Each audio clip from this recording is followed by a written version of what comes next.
नमस्कार साथियों, आज आपकी मुलाकात कराता हूँ शिक्षा, चिकित्सा, व्याकरण, संस्कृत के क्षेत्र में बहुत विस्तृत ज्ञान रखने वाले मनवर सिंह चौहान जी से। 24 गज अंगुल अष्ट प्रमाण ता ऊपर सुल्तान है मत चूको चौहान। चौहान गुरु जी सादर नमस्कार। नमस्कार जी। त्वमादिदेव पुरुष पुराणस्त्वमच्च विश्वस्य परम निधानम् वेत्तासि वेद्यं च परम च धाम त्वया ततं विश्वमनंत रूप। बहुत सुंदर, बहुत सुंदर। आपकी पढ़ाई लिखाई जो है कहाँ से हुई? पढ़ाई लिखाई तो थाना स्कूल में कक्षा 1 से 5वीं तक पढ़ा हूँ। उसके बाद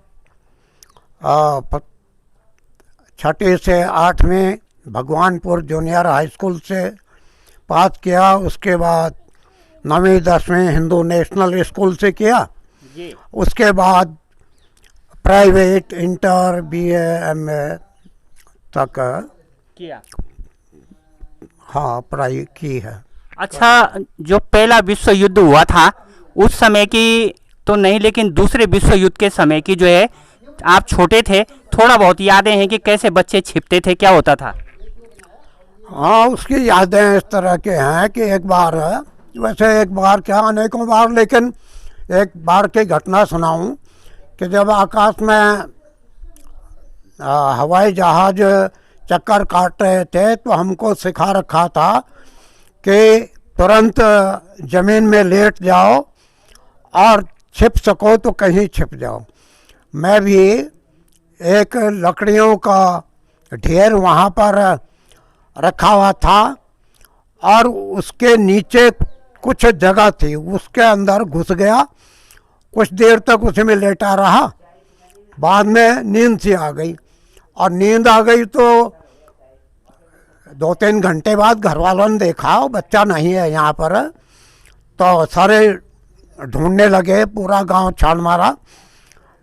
तब कहीं किसी की निगाह पड़ी नीचे लकड़ियों के, तो तब मैं वहाँ से उन्होंने उठाया और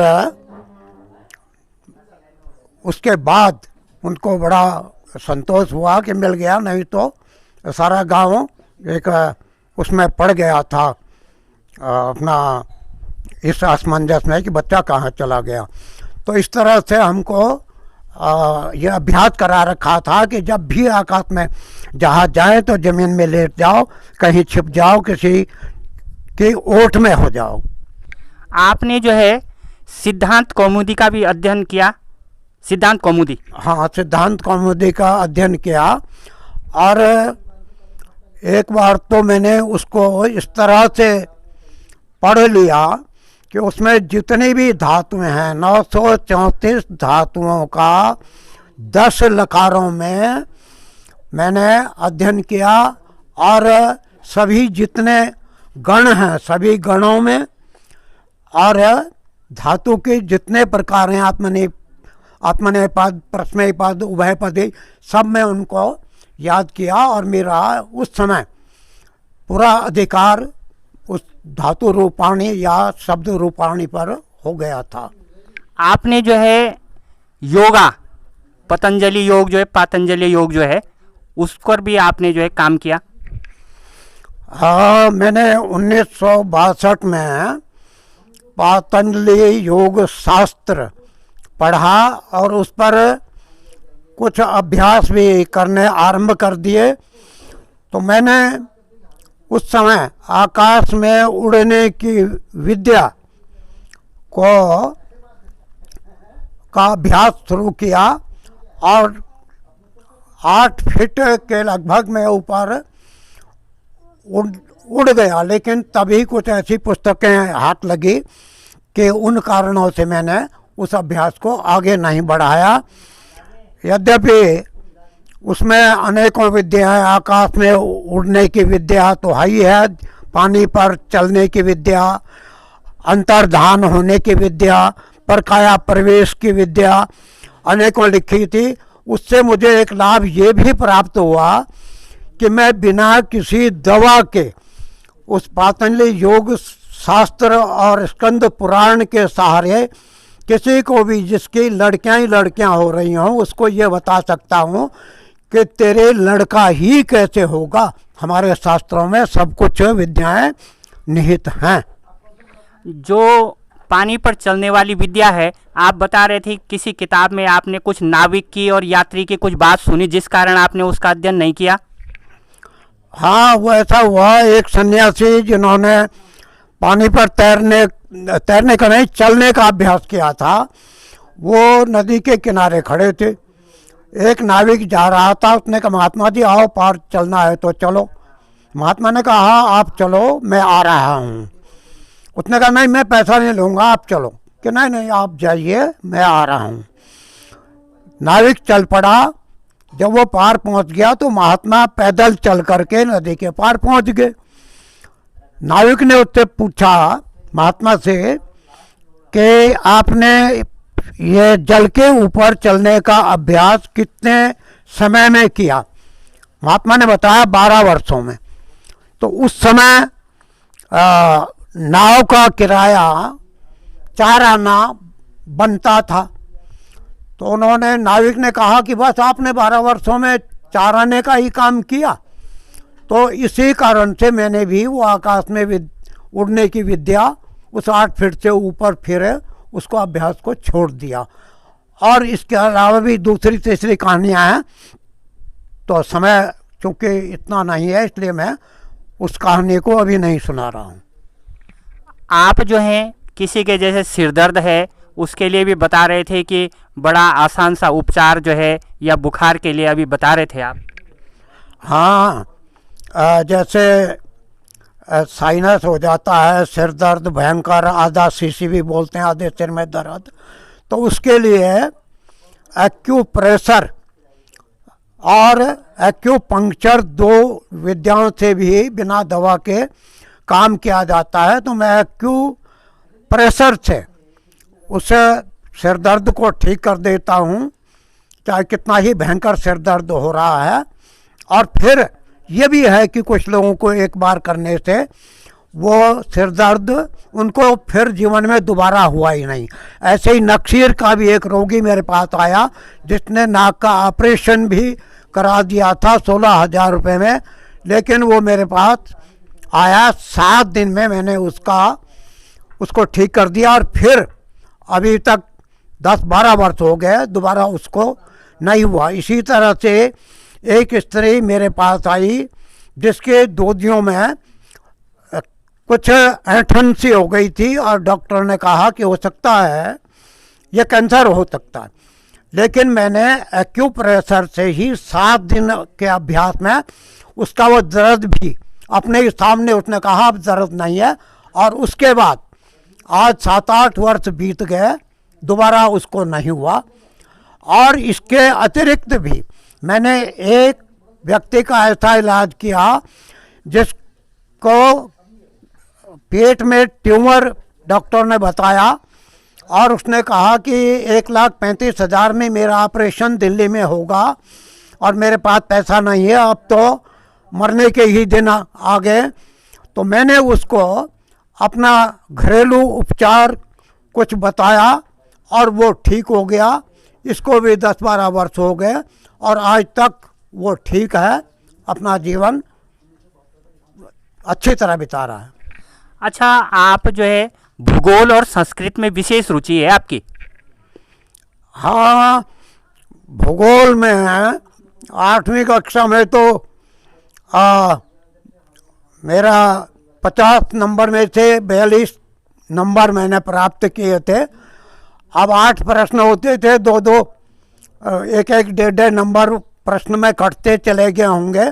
उस समय सारे संसार में जितने भी बड़े बड़े देश थे, बंदरगाह थे, कला कौशल के स्थान थे, उन सब के वो सभी स्थानों को मैं बता सकता हूँ या बता सकता था कि वो कहाँ है, उनकी स्थिति कहाँ है।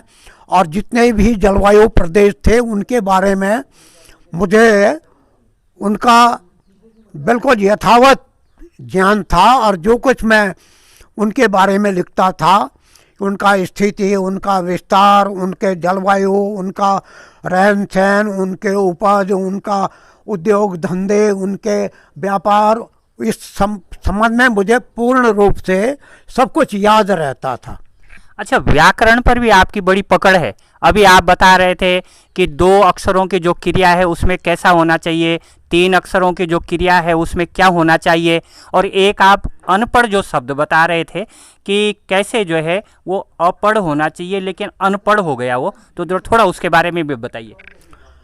हाँ, हमारे आसपास को गढ़वाली भाषा में तो लोग अनपढ़ नहीं कहते, हो तो अपढ़ ही बोलते हैं। तो और ऐसा ही अनजान शब्द है।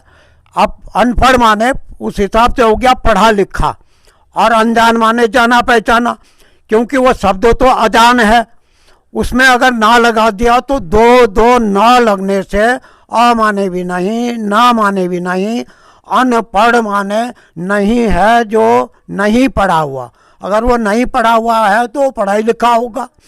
तो इस तरह से व्याकरण का नियम है कि जो वर्ण होते हैं उनसे पहले न के लिए आ लगाया जाता है, और जो स्वर से कोई शब्द आरंभ होता है उससे पहले अन लगता है। तो इस तरह से जैसे हम व्यंजन से लें तो वो होगा जैसे अहिंसा है, अजर है, अमर है, लेकिन जो स्वर से आरंभ होते हैं जैसा अनुपचार है, अनौपचारिक है, और दूसरे जितने भी शब्द हैं, अनीश्वर है, उसमें सब में अन लगता है। तो इस तरह से व्याकरण में इसी तरह से क्रिया के बारे में भी है। जैसे 2 अक्षरों की क्रिया का भूतकाल जो है या लगाने से बनता है, और कोई सा आप शब्द लेने, लेना, लिया, देना, दिया, पीना, पिया, लेकिन 3 अक्षरों की क्रिया का जो भूतकाल है वो बीच वाले अक्षर में आ की मात्रा लगा देने से बनता है। जैसे हंसना, हंसा, धरना, धरा, ढकना, ढका, मरना, मरा, इसी तरह से करना, करा। लेकिन आजकल के कुछ लोग करना को भी किया की तरह प्रयोग 2 अक्षरों वाली क्रिया की तरह प्रयोग करते हैं, जो व्याकरण से एकदम अशुद्ध है, और ये उन्हीं लोगों का काम है जो व्याकरण से अजान होते हैं। तो इस तरह से व्याकरण का हमको ध्यान रखना ही चाहिए। कई शब्दों के तो उच्चारण में भी हम गलत करते हैं, कई त्रुटियां कर जाते हैं। जैसे संज्ञा शब्द है, ज और या का मेल ज्ञ, तो उसको संज्ञा, ज्ञा, ज्ञा भी नहीं, तो ज्ञा भी अगर होता संज्ञा तो तब भी ठीक था थोड़ा, लेकिन वो संज्ञा शब्द का संज्ञा कर दिया। तो इस तरह से व्याकरण में अशुद्धियों का की भरमार हो गई, और हम लोग पढ़ लिख करके भी उनका सही उच्चारण नहीं कर पाते। यहाँ तक कि अंग्रेजी के हमको पीएच के फ और एफ के फ में उच्चारण की दृष्टि से अंतर नहीं कर सकते। यह हमने एमए पढ़ाने वालों को, पढ़ने वालों को जो इंग्लिश में पढ़ते हैं, इसी तरह से वो 8 को भी। ये जो गुरुजी आपने बोला ना फ वाला, हाँ। फ का उच्चारण बोल रहे थे आप, पीएच जैसे फोन का ही बता रहे थे आप 2, हाँ, हाँ। एक में मुंह बंद होता है, एक में खुलता है, जरा वो हाँ। बता दीजिए जरा। हाँ, तो मैं पूरे हिंदुस्तान भर के, पूरे भारतवर्ष के उन अंग्रेजी पढ़ाने वाले और पढ़ने वाले छात्र छात्राओं से, ये नहीं कि कुछ लोग जानते ना हो, लेकिन मैंने अधिकतम क्या मेरी दृष्टि में, मेरे ज्ञान में जो अब तक आया है वो यही कि वो उसको पीएच के फा में जो मुंह खोलकर बोला जाता है फोन, और एफ के फा में पहले मुंह बंद किया जाता है फा, और तब उसको झटके से खोलकर बोला जाता है। तो इस तरह से दोनों के उच्चारण में अंतर है। मैंने ये मेरे चाचा जो 1908 के लगभग पढ़ते लिखते थे जूनियर हाई स्कूल में, उनकी एक उस समय की व्याकरण की पुस्तक थी, उससे सीखा था। और आज तक किसी भी स्कूल में या किसी भी इंग्लिश टीचर ने या MA BA पढ़ाने वालों ने इंग्लिश के उस शब्द का ठीक से उच्चारण नहीं बताया। यहाँ तक कि गिनतियाँ भी जो 8 शब्द है उसको भी, क्योंकि वो A से शुरू ना होकर E से शुरू होता है और उसका उच्चारण वो येट न करके एट करते हैं, वो यह पर एक ही मात्रा देने से ही बनता है। लेकिन 100% लोग आज उसको भी एट की तरह से ही बोलते हैं, जो व्याकरण की दृष्टि से अशुद्ध है। तो यह हर बार हिंदी में, इंग्लिश में ये गलतियां होती रहती हैं।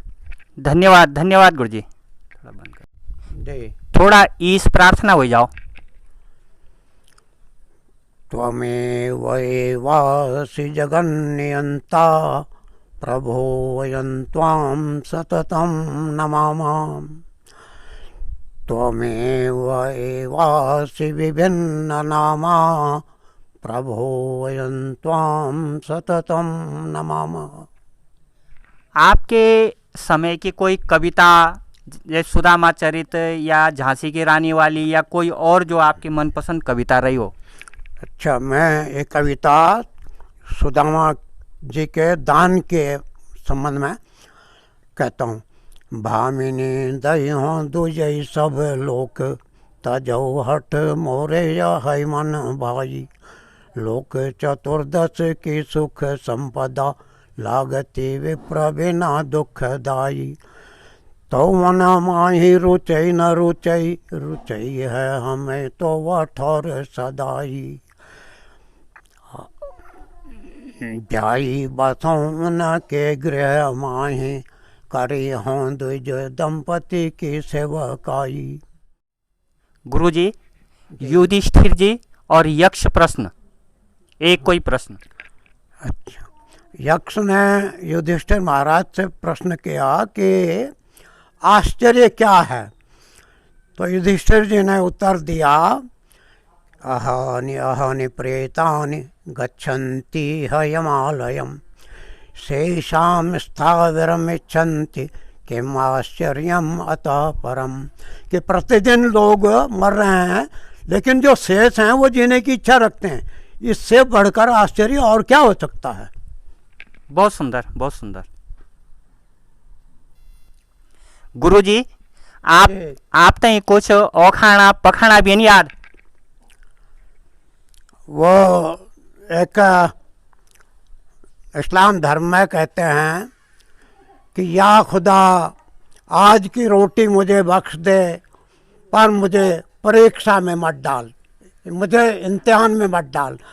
तो ऐसा ही औखाना और पखाना के बारे में भी है कि हम जब किसी को किसी प्रकार का ताना जैसा देते हैं, जैसे भ्रमर गीत में गोपियों ने उद्धव को ताना दिया और वो भ्रमर का उदाहरण दे करके उद्धव को ताना देती हैं, इसी तरह से वो जो पखाना है उसमें इस तरह की कुछ कहावतें हैं कि जिस तरह से कोयला होई ना उजला सौमन साबुन खाए, तो भी कहती हैं कि उद्धव तुम भी काले हो और तुम्हारी बातों में ये कालापन और स्पष्ट दिखता है कि तुम उस जीते जागते कृष्ण के बारे में चर्चा न करके उस पर ब्रह्म परमात्मा के बारे में जिसको कभी किसी ने देखा सुना नहीं, उसकी चर्चा कर रहे हो। उद्धव को वो पूछते हैं कि ये किस देश का और किस गांव का निवासी है, ये जो तुम्हारा अनंत ईश्वर है कहाँ रहता है, किस रंग का है, इस प्रकार की वो बातें करती हैं तो इस तरह का उनको ताना देती हैं। अच्छा, गढ़वाली में जो बिंग्याली शब्द होंगे कि तुम मेरी बात बिंग्याली, तो ये शब्द भी संस्कृत से आए? हाँ, ये संस्कृत इससे आया। इससे हमारे अनेकों शब्द, यहाँ तक कि हमारा व्यंजन माने जिससे हम अपने भाव को व्यंजित करते हैं, यही अक्षर प्रयोग में ले आते हैं हम अपने क ख ग घ या जो भी अक्षर है। तो ये विंग धातु से विंगते, विंगेते, विंगयन्ते इस तरह से बनते हैं।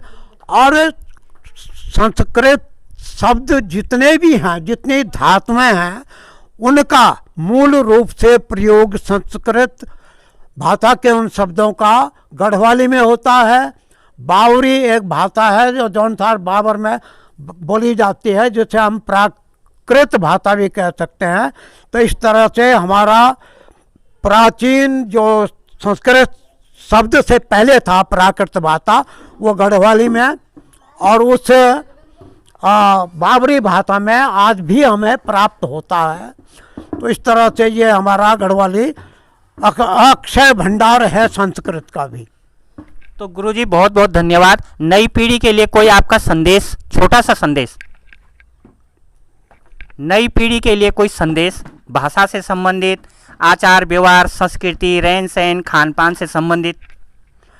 मेरा तो यही संदेश है कि एक तो हम अपनी परंपराओं को न छोड़ें, और ये भी कि मुझसे किसी ने पूछा था कि फैशन क्या है, तो हमने यही बताया कि अपने प्रचलन को छोड़कर दूसरे के प्रचलन को अपनाना ही फैशन है।